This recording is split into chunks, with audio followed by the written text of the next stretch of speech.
Роберт Рождественский, 40, трудный год. Читает ученик детской школы искусств номер 1, город Якутск, Михаил Попинов. 40, трудный год. Омский госпиталь. Коридоры сухие, марки. Шепчет старая нянечка: Господи, да чего же артисты-то маленькие? Мы шагаем палатами длинными. Мы почти растворяемся в них. С балалайками, с мандолинами и большими пачками книг. Что в программе? В программе чтение, пару песен военных и правильных. Мы в палату тяжело раненых ходим с трепетом и почтением. Двое здесь. Майор артиллерии с ампутированной ногой, в сумасшедшем бою под ельней, на себя принявший огонь. На пришельцев глядит он весело, и другой до бровей забинтован. Капитан, таранивший мессера 3 недели назад над Ростовом. Мы вошли. Мы стоим в молчании.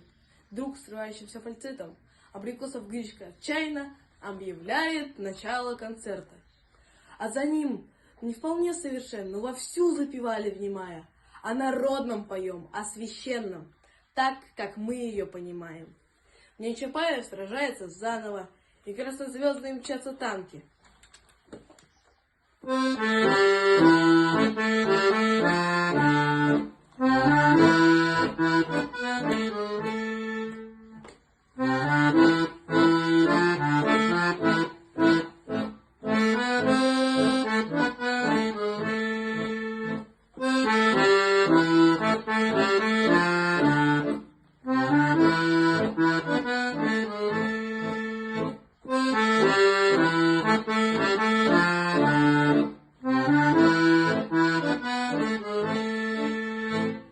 В ней шагают наши в атаке, а фашисты падают замертво.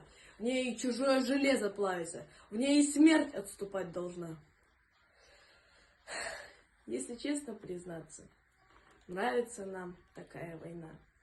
Мы поем, только вот голос летчика раздается, а в нем укор.